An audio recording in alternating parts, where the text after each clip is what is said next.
Transfer ফির মানদণ্ডে football ইতিহাসের সবচেয়ে দামি খেলোয়াড় নেইমার। 2017 সালে বার্সেলোনা থেকে তাকে দলে ফেরাতে রেকর্ড $230 মিলিয়ন খরচ করতে হয়েছিল পিএসজিকে। 2023 সালে আগস্টে পিএসজি থেকে সৌদি ক্লাব আল হিলালে যোগ দেন ব্রাজিলিয়ান ফরওয়ার্ড। এবার আল হিলালের সঙ্গে চুক্তি বাতিল করে নেইমার ফিরছেন তার শৈশবের ক্লাব সান্তোসে। 1.5 বছরের আল হিলাল অর্ধায়ের বলার জন্য কোনো অর্জন না থাকলেও একটি বিশ্ব রেকর্ড করেছেন নেইমার। চোটের দরুন সৌদি ক্লাবটি হয়ে মাত্র 7টি ম্যাচ খেলার সুযোগ পেয়েছেন, ম্যাচে করেছেন মাত্র একটি গোল।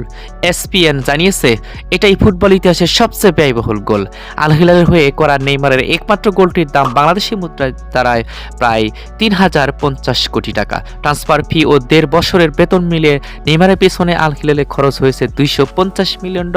আর আল হিলালের জার্সিতে 3050 কোটি টাকা দামের গোলটি নেইমার করেছিলেন ইরানের ক্লাব নাসাজির বিপক্ষে AFC চ্যাম্পিয়ন্স লিগে।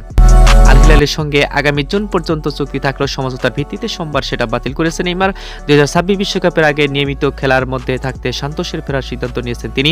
আনুষ্ঠানিক ঘোষণার আগে এক বার্তায় বিষয়টি নিশ্চিত করেছেন সান্তোসের প্রেসিডেন্ট মার্সেলো দিসা।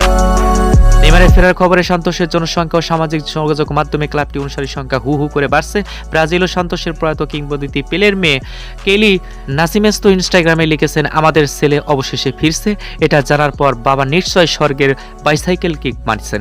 ঘরে ফেরার ইঙ্গিত নেইমারের পোস্টেও। ব্যাগ গোছানোর কঠিন কাজ, নিজের ঘরে নিজের দেশে ফেরার জন্য তোর সইছে না নেইমার দি জুনিয়র।